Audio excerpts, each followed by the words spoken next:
Assalamu alaikum. Welcome back to E-Series Preparation General Knowledge Past Paper Question. Badshai Mosque is in Lahore, built by in 1673.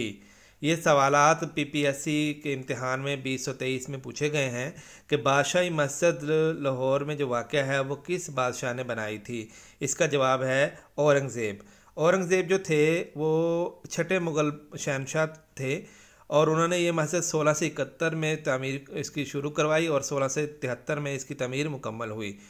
Quran मजीद में 3 मसाजिद का जिक्र है, मस्जिद अक्सा, मस्जिद नबवी, मस्जिद अहराम और मस्जिद कुबा इस्लाम की पहली मस्जिद है। पाकिस्तान में सबसे ऊंचा मीनार जो मस्जिदों में से है वो फैसल मस्जिद का मीनार है, जिसकी ऊंचाई 286 फुट है। ये पाकिस्तान के दारुल हुकूमत इस्लामाबाद में वाक़या है। इसके बाद जो है बादशाही मस्जिद के 8 मीनार हैं, जिनकी ऊंचाई 196 फुट है। मस्जिद वज़ीर खां के मीनार जिनकी ऊंचाई 107 फुट है। Sound travel fastest in, sound जो है आवाज़ जो है वो सबसे ज़्यादा किस में ज़्यादा तेज़ी से ट्रैवल करता है, लिक्विड में करता है, माया में करता है या सॉलिड में करता है। तो इसका जवाब है सॉलिड। क्यों करता है इसकी वजाहत हम आपको इस वीडियो में बता रहे हैं इस क्वेश्चन में कि ठोस में आवाज़ सबसे ज़्यादा तेज़ी से सफ़र करती है। ठोस में मौजूदा ज़रात एक दूसरे के करीब होते हैं, जिनसे सूती लहरें मीडियम के ज़रिए तेज़ी से फैलती हैं। मायात और गैसों में ज़रात ज़्यादा फैले हुए होते हैं, जिसके नतीजे में आवाज़ की तरसील जो है वो सुस्त होती है। ठोस मवाद में ज़रात के मजबूती से भरे इंतज़ाम की वजह से आवाज़ ठोस में से तेज़ी से सफ़र करती है। ठोस में ज़रात एक दूसरे के क्या हैं मुकर्रर पोजीशन से रखे जाते हैं और एक दूसरे से करीब जुड़े हुए होते हैं। जब सूती लहरें किसी ठोस से गुज़रती हैं तो ज़रात एक दूसरे से एक ज़र्रे से दूसरे ज़र्रे में कंपेन मुंतकिल करने के लिए लहर की मैकेनिकी तवानाई को ज़्यादा मौसर तरीके से मुंतकिल करने के काबिल होते हैं। ठोस में मौजूद ज़रात के दरमियान कुर्बत और मजबूत बंधन की वजह से क्या आवाज़ की लहरें तेज़ी से तरसील करना आसान बनाता है, जिससे क्या होता है कि मादे की इस हालत में आवाज़ का सफ़र तेज़ तरीन होता है। नेक्स्ट क्वेश्चन है, where is the British library situated. British library कहाँ पे वाक़या है? ये लंदन में वाक़या है। ब्रिटिश लाइब्रेरी लंदन बरतानिया में वाक़या है। ब्रिटिश लाइब्रेरी 1 जुलाई 1973 को कायम की गई थी। इसे 2 मौजूदा अदारों को इंज़माम के ज़रिए बनाया गया था। इनके 2 मौजूदा अदारे थे पहले, उनको इकट्ठा कर दिया गया था। ब्रिटिश म्यूज़ियम लाइब्रेरी और नेशनल लैंडिंग लाइब्रेरी बराए Science and Technology. British Museum Library जिसकी इब्तदा जो है 1753 में हुई थी, बरतानिया की कौमी लाइब्रेरी थी, जबकि national landing library for science and technology की इब्तदा जो है 1962 में कायम की गई थी और बरतानिया की कौमी लाइब्रेरी और दुनिया की सबसे बड़ी लाइब्रेरियों में से एक बेहतरीन लाइब्रेरी के तौर पर इसको माना जाता है। Next question, the Nobel prize has been awarded in the field. Nobel prize कितने शोबों में दिए जाते हैं? तो इसका जवाब है 6 शोबों में नोबल प्राइज़ दिए जाते हैं। तबियात इनके फ़िज़िक्स, केमिस्ट्री, फिजियोलॉजी या मेडिसन, अदब, और 5वें नंबर पर है अमन और 6ठे पर है इकनॉमिक साइंसेज। अब सवाल पैदा होता है कि सबसे ज़्यादा नोबल प्राइज़ किस मुल्क ने हासिल कर रखे हैं? तो सबसे ज़्यादा जो है नोबल प्राइज़ जो है वो हासिल करने वाला मुल्क है अमेरिका। इसका तरीक़ाकार ये होता है कि हर शोबे के इंतखाब के लिए ना एक मखसूस कमेटी बनाई जाती है।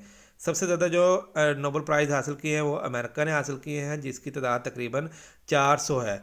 इसके बाद बरतानिया ने 137 दूसरे नंबर पर है और जर्मनी ने 111 नोबल प्राइज़ हासिल कर रखे हैं। जर्मनी तीसरे नंबर पर है। Next question, FAO stand for. FAO किसका मुखफ़्फ़ है? Food and agriculture organisation. Food and agriculture organisation का क़याम 16 अक्टूबर 1945 को हुआ। इसकी बुनियाद का मकसद था कि भूख को ख़त्म करना, ग़ज़ाइयत को बेहतर बनाना, ज़रूरी पैदावार सलाहियत को बढ़ाने और दुनिया भर में पायदार ज़राअत को फ़रोग़ देने के मकसद से रखी गई थी। FAO अक़वाम मुत्तहिदा की एक ख़ुसूसी एजेंसी है और ये एक बैनुल अक़वामी फ़ोरम के तौर पर काम करती है ताकि रुकन ममालिक इकट्ठे हों और ख़ुराक और ज़राअत के मुतल्लिक़ मसाइल हल करें। और फूड एंड एग्रीकल्चर ऑर्गेनाइजेशन का जो सदर दफ्तर है वो रोम, इटली में वाक़या है। Largest artificial lake in the world is, दुनिया की मसनूई सबसे बड़ी झील कौन सी है? तो उसका नाम है करीबा झील, इनके क्या है, करीबा लेक उसको बोलते हैं। सतही रकबे के लिहाज से दुनिया की सबसे बड़ी मसनूई झील करीबा झील है। ये जनूबी अफ्रीका में ज़म्बिया और ज़िम्बाब्वे की सरहद पर वाक़या है। करीबिया झील 1959 में दरियाए ज़म्बेज़ी पर करीबा डैम की तमीर के साथ बनाई गई थी।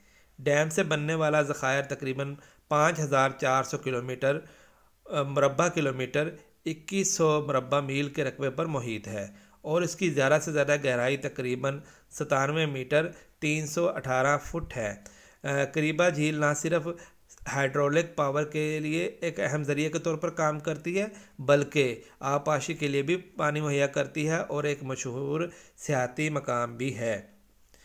Next question, the headquarter of international labour organisation is in, international labour organisation का जो मरकज़ी दफ्तर है वो कहाँ पे है? वो जेनवा में है। ILO का सदर दफ्तर जेनवा स्विट्ज़रलैंड में वाक़या है। इंटरनेशनल लेबर ऑर्गेनाइजेशन का क़याम 11 अप्रैल 1919 को हुआ।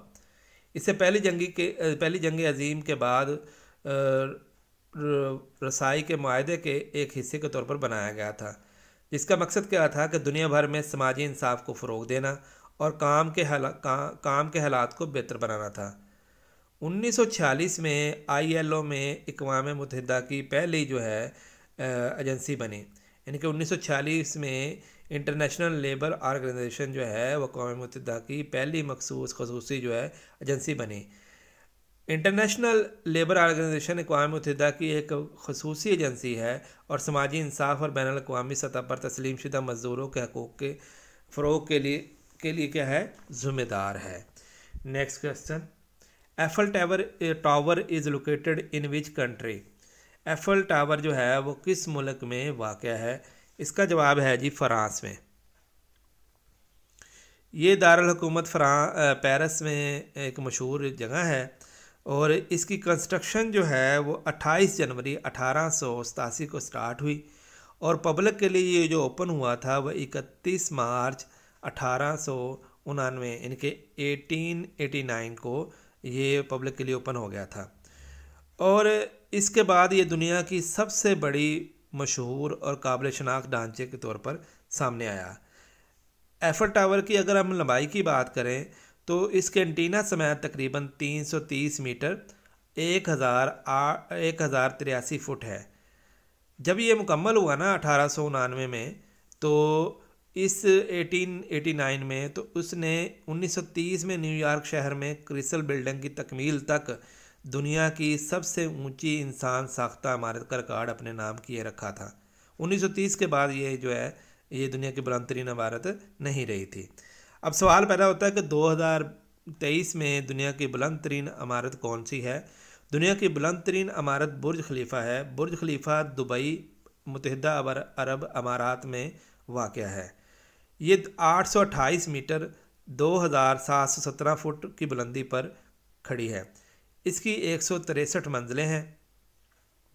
बुर्ज खलीफा की तमीर 2004 में शुरू हुई और 6 साल के बाद 2010 में मुकम्मल हुई और ये एक मशहूर फलक बोस इमारत है जिसमें रिहायशी, तजारती और होटल की जगहों का इम्तजाज है।